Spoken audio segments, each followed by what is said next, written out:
guys, so I really hope you guys enjoy this vlog. I just wanted to make a little bit of a disclaimer. I went to the Women's March, which occurred last week. I just wanted to let y'all know why I was there. There are lots of reasons that women were there, but I'm just somebody who's a big fighter for equality, and I wanted to highlight Black Lives Matter and LGBTQT rights.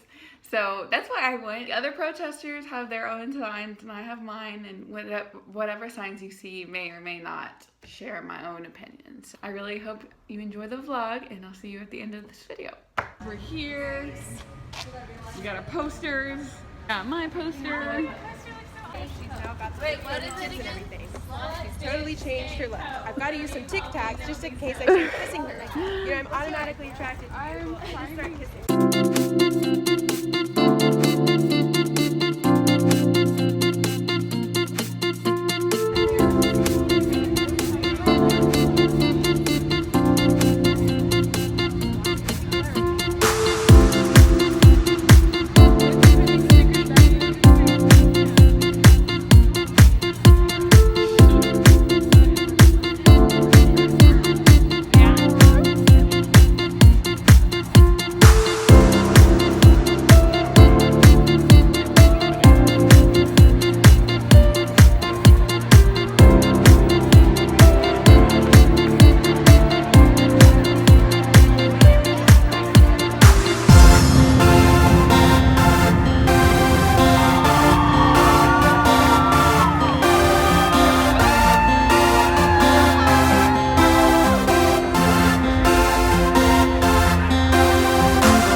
Kit, you Are want to you look? for equality too?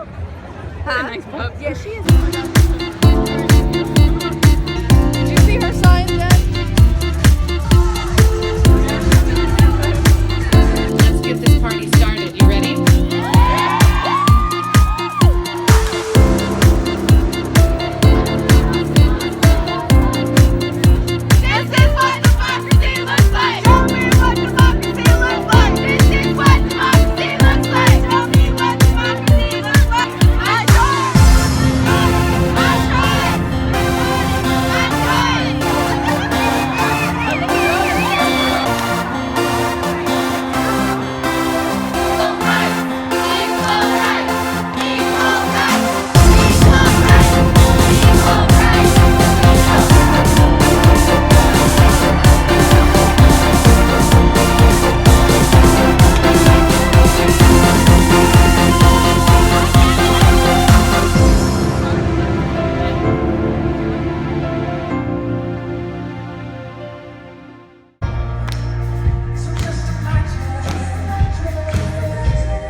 Everybody. I know a lot of you are wondering what's up with crazy hairdo.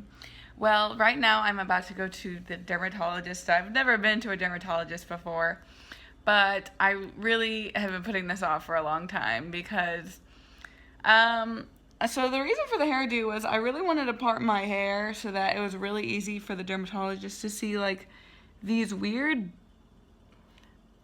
bumps I have on my head, and I've had them for, I know that's so gross, I'm sorry. I've had them for a very, very long time, like for years, like 5 or more years. Yeah, I've been putting it off for a while, getting it checked by a doctor. So today is the day where I finally get a dermatologist's opinion on the matter. I'm a little nervous because, one, it's nothing and I'm about to spend a lot of money on nothing, or 2, it's something serious and this is bad. But I really hope that it's the first one, that I'm just being really, really cautious. I can't really self-diagnose it because every time I try to on the internet, people are like, cancer, it's skin cancer. So I'm just gonna go get it checked because I really, if it's something bad, then, gotta get that kind of help treatment moving.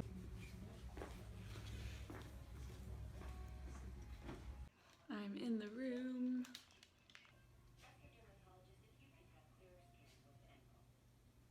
low-key, this place sucks. I've been here for an hour and I haven't seen anybody. Hello everyone, so I'm back. I'm done with the dermatologist's office, and luckily nothing was wrong. None of them are cancerous, so I am healthy and that is good. I'll tell y'all what I had. So I showed you the spots here. Now this large lesion right here is from a straightener, so don't be worried about that one, but there were two little bumps over here. He told me one of them was a mole, and the other one is called a seborrheic keratosis. And it's basically just like an age spot, except it's on my scalp. And whenever they're on your scalp, they look a little different. He told me what this stuff on the side of my nose is. I have like redness. He said that was telangiectasias, which you can get from sun damage. He also noticed that I have acne. I was not really going there to get my acne treated, but he gave me free Velton, which is, he gave me free Velton, a free prescription of a topical retinoid cream, which you put on your skin, and it helps with aging and also for my acne. So hopefully I will be acne free and y'all don't ever have to look at that weirdness on me again when I'm on camera. The thing I really liked about this dermatologist was he looked at it and he was just like, a seborrheic keratosis. That's spider angiomas. That's a mole. Like, he just knew. He was just like a walking, talking dermatology textbook. And that just made me so happy, and it makes me so much more excited to be a doctor. I continue studying for my final, which is on Friday. And we're studying hematology, not dermatology, but I'm kind of excited to learn about dermatology now. But hematology is cool too. And yeah, let's go do that.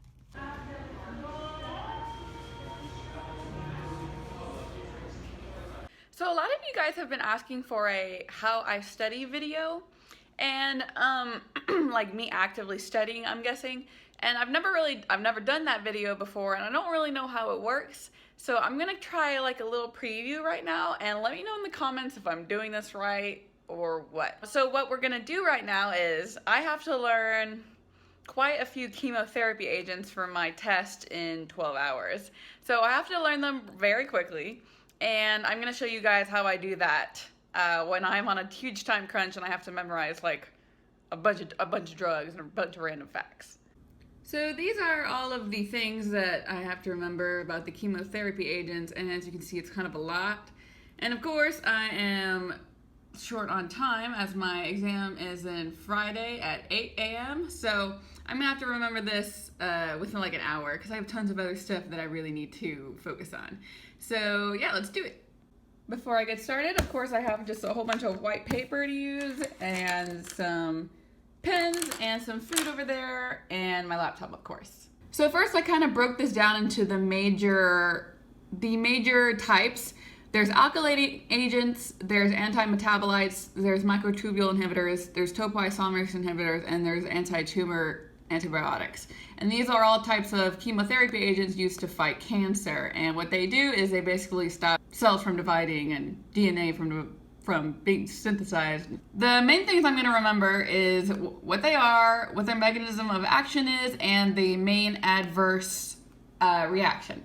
So an alkylating agent is a cell cycle non-specific, prevents cell division by alkylating DNA, which cross-links bases and abnormal base pairs, and causes DNA strand breakage. Now that's kind of, I don't know, pretty obvious to me, because an alkylating agent alkylates DNA, and that causes cross-linkage. So, and that's cell cycle non-specific, meaning this could happen at any time.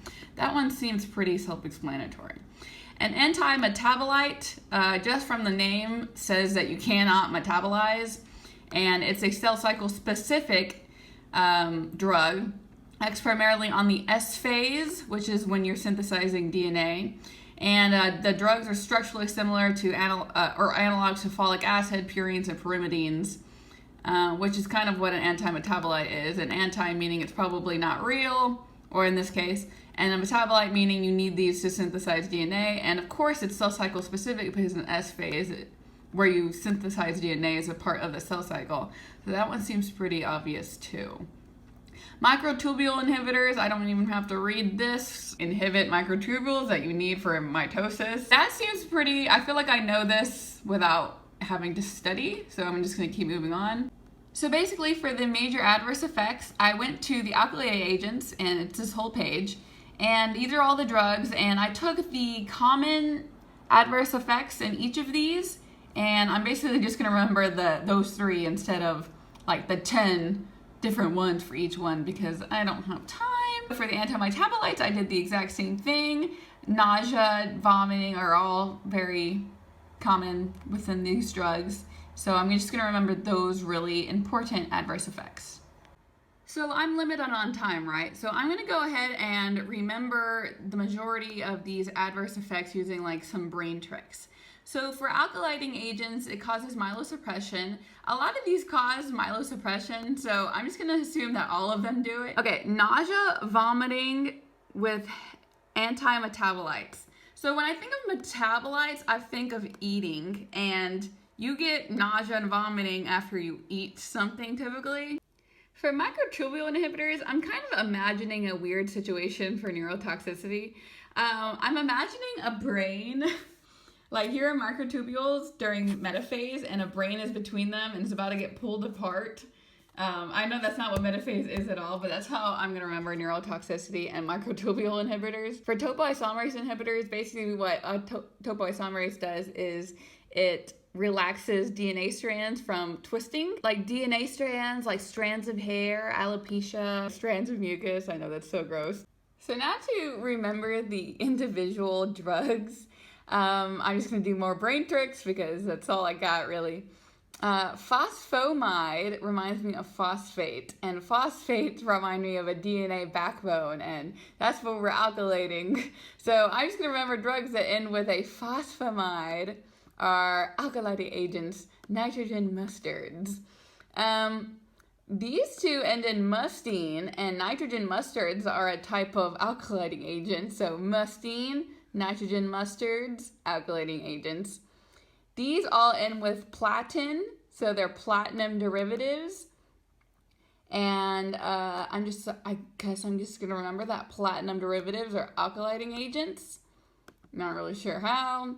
And then you see, like, these drugs, like, I'm screwed, okay? And I'll admit it, like, or with streptozotocin, like, I just don't know how I'm gonna remember those. This fact right here, I feel is the red part, is something I feel that if I write down enough times, I will remember. So I'm gonna go do that right now.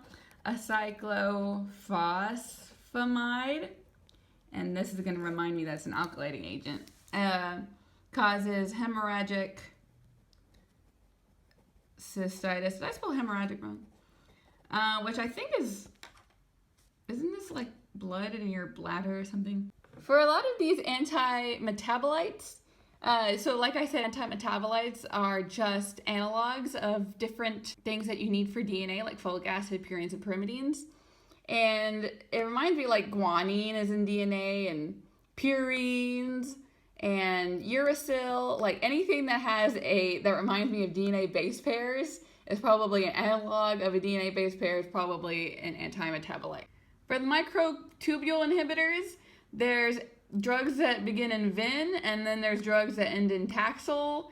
And for my microtubule inhibitor picture, I'm just gonna go to this brain, and I'm gonna name this brain the Vintaxel brain. I don't know, maybe it's like Vin Diesel? The thing in red that I had to remember was anthracyclines, and that they were cardiotoxic. Anthracyclines kind of sounds like anthrax, and I think anthrax causes like mediastinal hemorrhage, which mediastinal is like the organs in the middle of your chest, like your heart and your lungs. So anthrax causes like mediastinal hemorrhage, anthrax causes problems with your heart. That's like my best right there. Okay guys, so now I'm just gonna like randomly land on a drug name and see if I know anything about it. Okay, taxanes. This reminds me of my picture that I drew. This is a microtubule inhibitor. The main adverse effect of microtubule inhibitors is it causes neurotoxicity. And I remember this because of my little brain.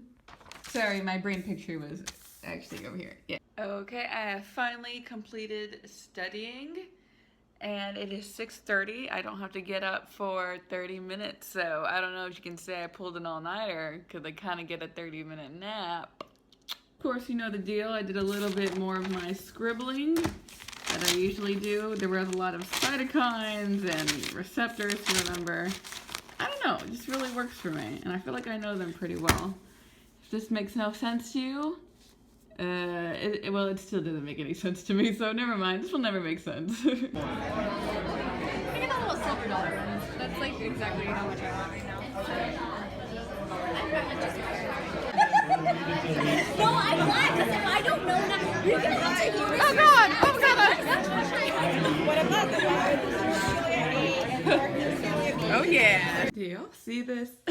I just woke up from my nap, and every time I take a final, my room, actually my whole apartment, just looks just so unorganized and dirty. I just look at this. Look at these stains. I'm so disgusting. Look at those dishes. Oh my god, I'm so embarrassed. Okay, everyone, thank you so much for watching. The test was kinda hard. I ran out of time, but I think I did pretty okay. For anyone who cares, really. But anyway, thank you guys so much for watching my videos. The next 2 weeks will be relatively low stress, and I'll be able to make a lot more videos for you guys, so stay tuned, and please subscribe, and please comment, because I love reading your comments. Okay, I'll see y'all later. Bye, everyone.